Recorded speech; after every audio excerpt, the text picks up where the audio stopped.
গরিব ছিলেন আলী রাদিয়াল্লাহু আনহা, তবুও নবীজির সবচেয়ে প্রিয় মেয়ে ফাতেমা রাদিয়াল্লাহু আনহা কে বিয়ে করেছিলেন। কারণ এই সম্পর্ক ছিল টাকার নয়, ছিল ঈমান আর পবিত্র ভালোবাসার। হযরত আলী রাদিয়াল্লাহু আনহা ছোটবেলা থেকেই নবীজি মুহাম্মদের ঘরেই বড় হয়েছিলেন। তিনি নবীজির চাচা আবু তালিবের ছেলে ছিলেন। অন্যদিকে মা ফাতেমা রাদিয়াল্লাহু আনহা ছিলেন নবীজির সবচেয়ে আদরের কন্যা।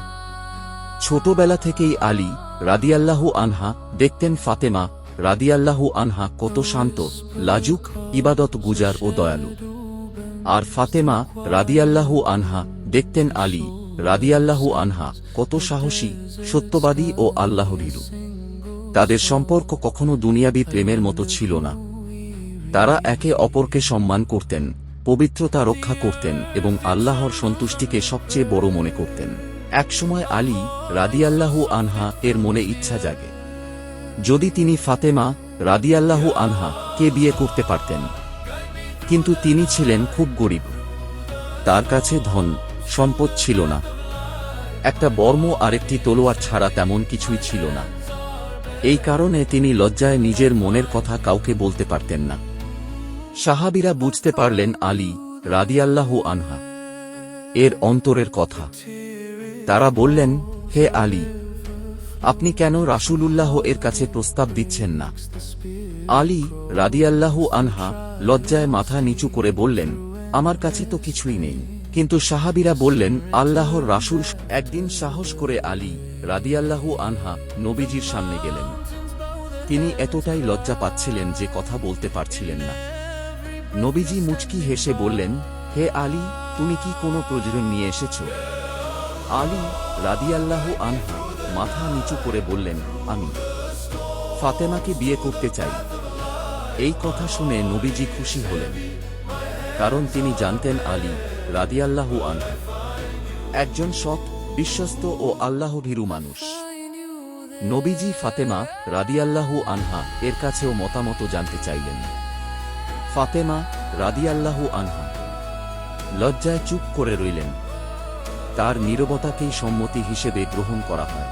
এভাবেই ইসলামের ইতিহাসের সবচেয়ে বরকতময় বিয়েগুলোর একটি সম্পন্ন হয়। আলী রাদিয়াল্লাহু আনহা এর কাছে টাকা ছিল না। তখন নবীজি তাকে নিজের বর্ম বিক্রি করতে বললেন। সেই বর্ম বিক্রি করে যে অর্থ পাওয়া যায় তা দিয়েই মোহরানা আদায় করা হয়। ভাবুন, আজ মানুষ বিয়েতে কোটি কোটি টাকা খরচ করে, কিন্তু জান্নাতি এই দম্পতির বিয়ে ছিল কত সহজ, কত বরকতময়। বিয়ের পর তাদের জীবন, তাদের ঘর ছিল খুবই সাধারণ। না ছিল বিলাসবহুল বিছানা, না ছিল রাজকীয় বাড়ি। একটি ছোট ঘর, কিছু খেজুর পাতা আর আল্লাহর উপর ভরসা। এটাই ছিল তাদের সংসার। কিন্তু সেই ঘরেই ছিল পৃথিবীর সবচেয়ে সুন্দর ভালোবাসা। ফাতেমা রাদিয়াল্লাহু আনহা নিজ হাতে আটা পিষতেন, পানি আনতেন, ঘরের কাজ করতেন। কাজ করতে করতে তার হাতে ফোস্কা পড়ে যেত। একদিন আলী রাদিয়াল্লাহু আনহা বললেন, তুমি রাসূলুল্লাহ এর কাছে একজন সাহায্যকারী চাও। কিন্তু যখন তারা নবীজির কাছে গেলেন, তিনি তাদের দুনিয়ার আরাম না দিয়ে শিখিয়ে দিলেন একটি মহান আমল।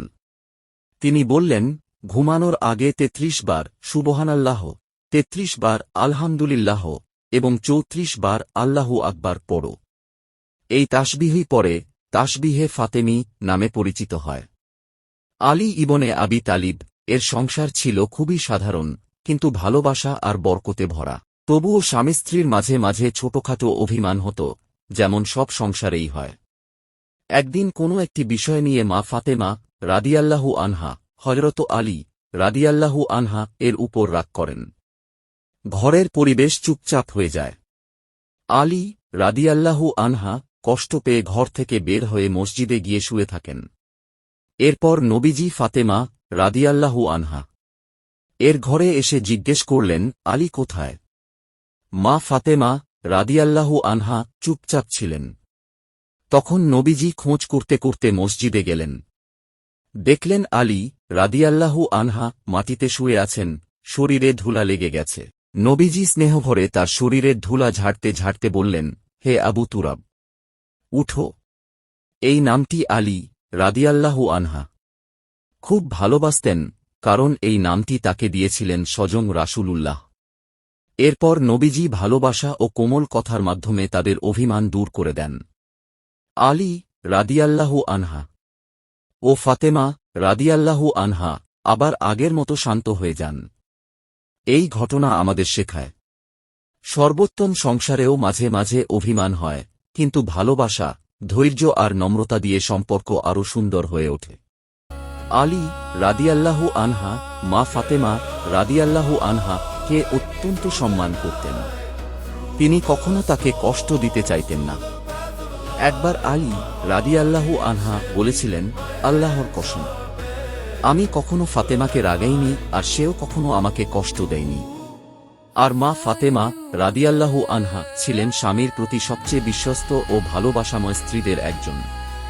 তাদের ভালোবাসা ছিল দিনদারির উপর, সম্মানের উপর, ধৈর্যের উপর এবং আল্লাহর সন্তুষ্টির উপর। এই দম্পতির ঘরেই জন্ম নেন হাসান ইবনে আলী, হুসাইন ইবনে আলী, যাদেরকে নবীজি জান্নাতের যুবকদের নেতা বলেছেন। নবীজি বলতেন, ফাতেমা আমার কলিজার টুকরা। তিনি যখন ঘরে আসতেন, নবীজি দাঁড়িয়ে তাকে স্বাগত জানাতেন। এত সম্মান, এত ভালোবাসা। এটা দেখেই বোঝা যায় মা ফাতেমা রাদিয়াল্লাহু আনহা কত মর্যাদাবান ছিলেন। ভালোবাসা মানে শুধু আবেগ নয়, সম্মানও। বিয়েকে সহজ করলে তাতে বরকত আসে। গরিব হলেও ঈমান ও চরিত্র মানুষকে মহান করে। স্বামী স্ত্রী একসাথে আল্লাহর পথে চললে সংসার জান্নাতের বাগান হয়ে যায়। মা ফাতেমা রাদিয়াল্লাহু আনহা এবং হযরত আলী রাদিয়াল্লাহু আনহা এর জীবন আজও মুসলিম দম্পতিদের জন্য সবচেয়ে সুন্দর আদর্শ। আমাদের ভিডিও প্রতিদিন পেতে চ্যানেলটি সাবস্ক্রাইব করুন।